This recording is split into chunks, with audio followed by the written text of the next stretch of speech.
क्या ये मुमकिन है हिंदुस्तान में, जहाँ इतना बैंकिंग सिस्टम है, कि यहाँ पे इंटरेस्ट फ्री लोन सिस्टम लागू हो सके? बिल्कुल हो सकता है और हो रहा है। अगर आप देखें कि मुख्तलिफ जो एनबीएफसीज हैं, हम्म, आज इंडिया के अंदर एक इशू जो हमको आता है वो ये कि अभी तक रिजर्व बैंक ऑफ इंडिया ने नॉन इंटरेस्ट बैंकिंग का फ्रेमवर्क नहीं बनाया है हम्म, एंड यूजर के लिए, जी, जिसको आप कहते हैं पर्सनल बैंकिंग के लिए। हम्म, लेकिन इसका मतलब ये नहीं कि कोई फ्रेमवर्क मौजूद नहीं है जहां पर आप नॉन इंटरेस्ट बैंकिंग से बच सकें या हम्म, नॉन इंटरेस्ट बैंकिंग के प्रोडक्ट्स को ले सकें। हम्म, मुख्तलिफ किस्म की क्रेडिट सोसाइटीज़ हैं, एनबीएफसीज हैं, ख़ास तौर से साउथ इंडिया के अंदर, बॉम्बे के अंदर इस तरह की चीज़ें मौजूद हैं, इस तरह के फ्रेमवर्क हम्म, मौजूद हैं कि जिसके ऊपर लोग अपनी चीज़ों को आगे बढ़ा सकते हैं और अपनी चीज़ें कर सकते हैं। हम्म, चैलेंजेस उसके हैं, जब आप सॉट एनालिसिस करेंगे तो जो स्ट्रेंथ मिलनी चाहिए, जो एक बैकअप सपोर्ट मिलना चाहिए दोनों तरफ से, हम्म, फ्रेमवर्क, रेगुलेटरी फ्रेमवर्क की तरफ से भी और कम्युनिटी की तरफ से भी, दोनों राइट, चीज़ों में कमियां हैं। हम्म, अब जब ये दोनों चीजें साथ में मिलकर काम करेंगे, कहते हैं ना कि necessity is the mother of invention. जब तक तारिक साहब हमको अपनी रिक्वायरमेंट्स के ऊपर परसीवरेंस के साथ, कंसिस्टेंसी के साथ हमको रिमाइंड नहीं कराएंगे, हम आपकी रिक्वायरमेंट को समझेंगे ही नहीं। राइट, अब कितने प्रोडक्ट्स बैंकिंग में आते हैं जिसके अंदर रिमाइंड कराया जाता है। खुद आप देखें, अगर 50 साल में इंडियन कमर्शियल बैंकिंग आप देखें तो पहले अनसिक्योर्ड लोन का कॉन्सेप्ट बहुत कम था। जी, अब धीरे धीरे लेकर आए जो है कि भाई इसके ऊपर लोग नहीं दे पा रहे हैं, कहां से लाएं। 1 करोड़ रुपए लेने हैं, अब उसके ऊपर अगर हम 1.5 करोड़ रुपए की वो दे देंगे तो कैसे, हम कहां से लेकर आएंगे उस चीज को। इसी तरह ऐसा नहीं है कि इंडिया के अंदर नॉन इंटरेस्ट बैंकिंग एग्जिस्ट आज नहीं करता है, लेकिन कमी है, चैलेंजेस हैं। अगर साथ में मिलकर उसको काम किया जाए तो उन प्रोडक्ट्स को बेहतर बनाया जा सकता है। पहले वो एनबीएफसी के फ्रेमवर्क में आगे बढ़ सकते हैं और उसके बाद उसको एक कमर्शियल बैंकिंग या नॉन इंटरेस्ट बैंकिंग का फुल फ्लेज लाइसेंसेस के तौर के ऊपर भी चीज़ें हो सकती इफ़ आई एम हैं। नॉट रॉन्ग, तो एमएसएमई में कुछ लोन ऐसे हैं जहाँ इंटरेस्ट नहीं लगता है, तो जी, उसका क्या प्रोसेस होता है, क्या तरीका है और कितना मिल सकता है लोगों को? गवर्नमेंट ने एमएसएमई सेक्टर को प्रमोट करने के लिए जी, सिडबी को उन्होंने एक तरह से ये मैंडेट दिया है हम्म, कि आप हमारे बिहाफ के ऊपर हम्म, मुख्तलिफ सेक्टर्स में माइक्रो फाइनेंस, माइक्रो लेवल पर हम्म, और एसएमई लेवल पर, हम्म, क्योंकि ये भी एक बहुत बड़ा वो है, स्पेक्ट्रम है। जी, आप माइक्रो फाइनेंस 50,000 रुपए से लेकर, हम्म, और अगर आप मिड सेगमेंट में आप जाते हैं तो वो वहाँ पर चीज़ 5 करोड़ और 10 करोड़ तक भी हो जाती है। जी, तो 50,000 से लेकर 10 करोड़ तक के ये पूरा स्ट्रक्चर है। हम्म, अब उसके लिए गवर्नमेंट इनको मैंडेट दी है, सिडबी हैं, कुछ और भी ऑर्गेनाइजेशन जी, हैं, कि आप हमारे तरफ से हम्म, सीटीमीएस स्कीम के अंदर आप बैंक्स को कहिए कि भाई हम इनकी गारंटी लेते हैं जी, और आप इनको लोन लोन दिए। दीजिए इंटरेस्ट फ्री। हाँ, जी, उसमें कुछ जगह इंटरेस्ट है, कुछ जगह हम्म, इंटरेस्ट नहीं है। एक स्टेप तो इन्होंने लिया है कि हम्म, कम से कम वो जो पूरे तौर पर एक एक्सप्लॉयटेशन की बुनियाद थी वो इसके अंदर नहीं है। जी, अब कुछ कुछ जगह उसमें इंटरेस्ट है, कुछ जगह इंटरेस्ट नहीं है। मुख्तलिफ एनबीएफसीज जो हैं वो कुछ नॉन इंटरेस्ट बैंकिंग भी कर रहे हैं। लेकिन उसके अंदर एक फायदा ये होता है कि लोग उस स्कीम के तहत बैंक्स में जाते हैं और सिडबी की बुनियाद के ऊपर और मुख्तलिफ बैंक्स की बुनियाद के ऊपर हम्म, वो उन चीज़ों को चीज़ें अवेल कर लेते हैं। वो जो एक बहुत बड़ा एक इशू आता है कि आपके पास कोलेटरल क्या है, वो चैलेंज यहाँ ख़त्म हो जाता है। ओके, लेकिन फिर वही वाली बात है कि आप उस स्कीम में आगे तो बढ़ जाते हैं, but when you go to the end user and basically giver, जो बैंक होते हैं, जब आप उनके पास जाते हैं तो बदकिस्मती ये है, अनफॉर्चुनेटली वो उतना इंटरेस्ट नहीं लेते हैं इस सेक्टर को प्रमोट करने के लिए। तो अब ज़रूरत इस बात की है कि उनसे भी बात उसको की प्रमोट भी जाए, किया जाए। प्रमोट भी किया जी, जाए जो है। अच्छा, अब आम लोगों की बात करते हैं। बहुत सारे मसले हैं, बहुत सारे फतवे हैं। अब मुझे घर ख़रीदना है और मेरे पास पैसे हैं नहीं। अब मेरे पास एक ही ऑप्शन है कि मैं लोन लूँगा। अब जैसे मैं लोन में जाऊँगा, बैंक में जाऊँगा, तो कहेंगे भाई इसमें तो इंटरेस्ट लगेगा। जी, अब इंटरेस्ट हराम कर दिया। अब मेरे पास दो ही ऑप्शन है, या तो घर ख़रीदूँ या घर ना ख़रीदूँ।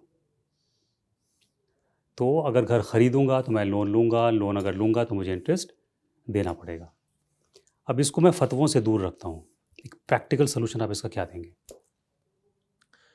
बहुत सारे ग्रुप अब वजूद में आए हैं जो हाउसिंग के ऊपर फोकस कर रहे हैं। हुँ, देखिए, बैंकिंग तो अनफॉर्चुनेटली और फॉर्चुनेटली वहां अगर आप जाते हैं तो वहां तो हाउसिंग लोन में इंटरेस्ट कंपोनेंट आएगा, उसको तो अभी आप वही जो अभी बात हो रही है कि वो फ्रेमवर्क आज मौजूद नहीं है।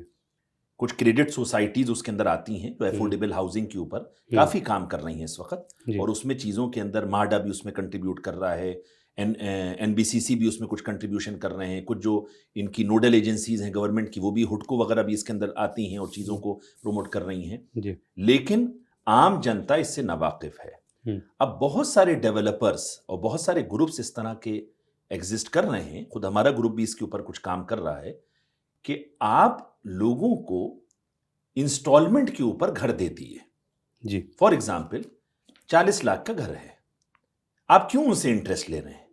आप उस 40 लाख के घर को थोड़ा सा प्रॉफिट बढ़ाकर उनको इंस्टॉलमेंट कर दिए, बजाय ये कि आप उनके ऊपर इंटरेस्ट डालते चले जा रहे हैं और वो कभी इंटरेस्ट नहीं पे कर पा रहे हैं तो फिर उसके ऊपर कंपाउंडिंग इंटरेस्ट आप डालते चले जा रहे हैं। उसको करने के बजाय एक बहुत अच्छा फ्रेमवर्क बन सकता है कि आप मकान की जो इस वक्त मकानियत है और उसकी जो एक कॉस्ट है, हमारी एक कॉस्ट उस पर 25 लाख रुपए आई, आप उसका प्रॉफिट 10 लाख रुपए रखना चाहते हैं, हर कोई प्रॉफिट रख रहा है। अब उस 10 लाख के प्रॉफिट के बाद भी जब आप बैंक्स के साथ टाई अप करते हैं तो बैंक्स अपनी हाउसिंग सिस्टम चलाता है।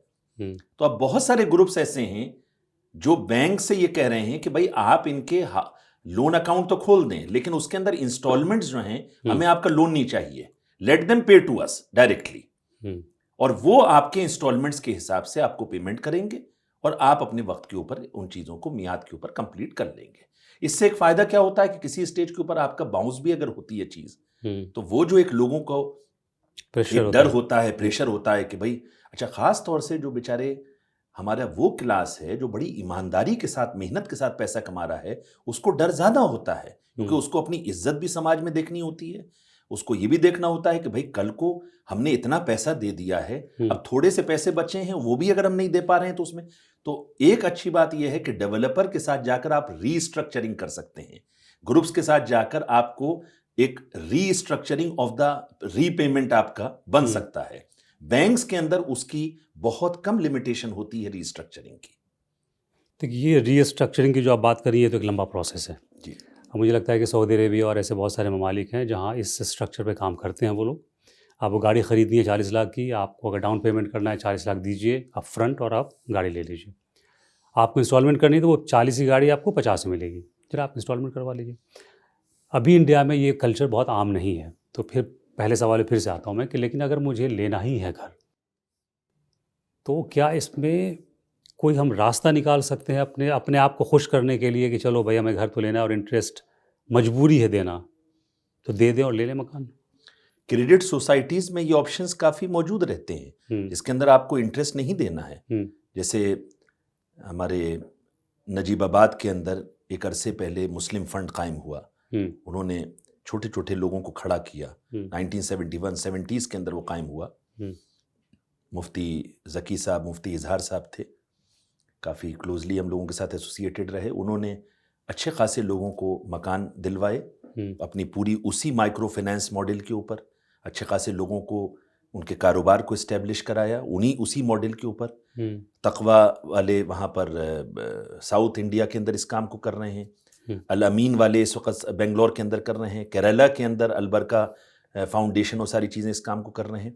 तो वही मैं कह रहा हूँ कि आप NBFC के अंदर इतना बड़ा फ्रेमवर्क होता है कि उसके अंदर आप आराम से हाउसिंग लोन को ले सकते हैं, क्योंकि आज भी अगर आप इंडिया में देखें हाउसिंग लोन जो कमर्शियल बैंकिंग के अंदर भी है उसमें भी तकरीबन 30-40% NBFC है जो आपको पैसे दे रही हैं। टाटा कैपिटल है, मुख्तलिफ हर उसका जो है एक फ़ंड मौजूद है जिसके ज़रिए से वो उस चीज़ को कर रहे हैं। तो अगर आप क्रेडिट सोसाइटीज़ के पास जाएं और उस चीज़ को वो करें तो वो मॉडल 2-3 ऑप्शंस के साथ मौजूद रह सकते हैं कि जिसके अंदर आप इस चीज़ को अवेल कर सकते हैं। और जब ये चीज़ आगे बढ़ेगी तो लोगों की हिम्मत भी होगी कि इस तरह के फ़ंड को क्रिएट करें और उस फंड के एतबार से चीज़ों को स्ट्रक्चर करें जो है।